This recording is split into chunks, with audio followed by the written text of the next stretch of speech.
Ever wished for more time with your children but feel stuck because of work?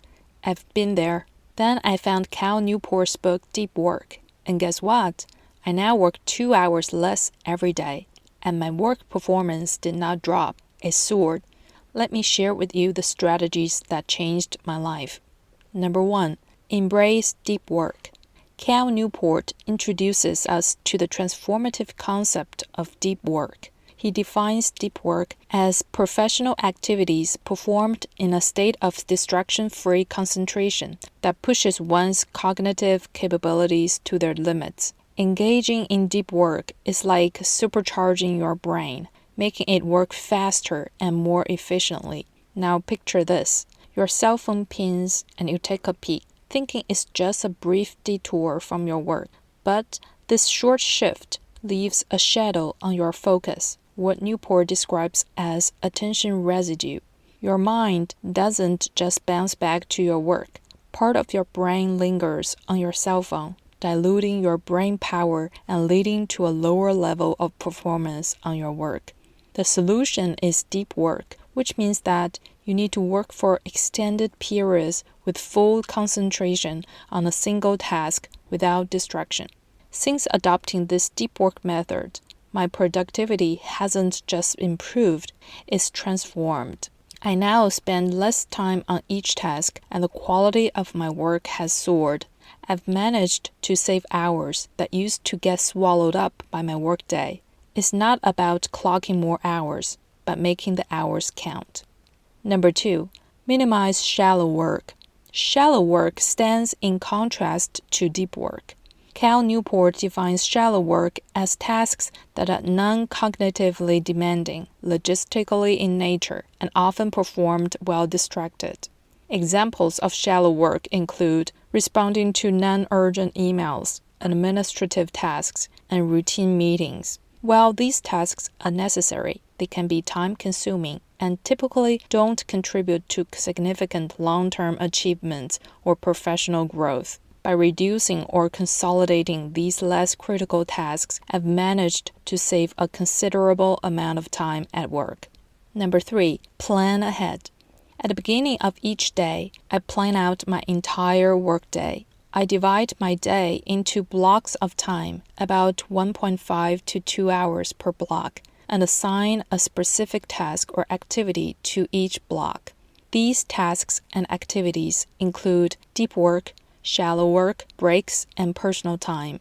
During each time block, I work only on the task assigned to that block. By focusing solely on the task at hand during its allocated time block, I minimize distractions and have deeper focus and higher productivity. Number 4, set up routines and rituals for deep work. Shifting into deep work mode is not easy. It requires a good deal of energy and willpower. However, I've found that setting up certain routines and simple rituals makes this transition much easier. For example, I set specific times for deep work, from 9 o'clock to 11 o'clock in the morning and 2 o'clock to 4 o'clock in the afternoon. This helps my brain learn to expect deep work at these times. Making a coffee or a warm drink as I begin each deep work session also helps me get into the deep work mode faster and with less effort. These simple actions have been very helpful in turning deep work into my daily habit. Number 5, manage distractions. During my deep work hours, I turn off my cell phone and log out of my work emails. I close everything that is not needed for the work at hand. I set up specific times for personal things, such as looking through my cell phone, reading personal emails, or browsing the internet. I avoid checking them all together outside those times. Number 6, apply the Pareto Principle. Also known as the law of the vital few, the Pareto Principle suggests that about 20% of our efforts typically lead to 80% of the outcomes. Before I start working on a project, I try to identify which 20% of the work will generate 80% of the results. I then prioritize and focus on that high-impact work. Number 7, have a daily shutdown. Brain needs downtime to work subconsciously on complex issues and to restore a person's ability for deep work. So I stop working completely after 5 o'clock until the next morning. Number 8, strengthen deep work skills.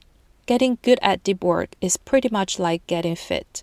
It needs regular practice that aims at two things: getting better at staying focused and not giving in to distractions.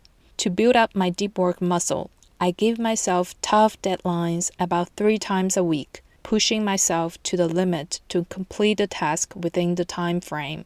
I also practice productive meditation. When I'm out for a walk, run, drive, or even in the shower, I focus my thoughts on a single well-defined work problem. Plus, I track the hours I spend on deep work every day. I record them on my calendar at the end of the day, and at the end of each week, I take a look to see if I'm getting better. Putting these strategies into practice does take effort and means changing up some habits and routines. But trust me, the benefits are worth it. They've given me back precious hours for my family while also helping me become more focused and intentional at work, making me not just more productive, but happier too. I hope they can bring similar changes to your life. Thanks for watching. If this video struck a chord with you, hit that like button and send it over to your fellow working parents. Don't forget to subscribe for more on how we can all grow into better parents and the best versions of ourselves.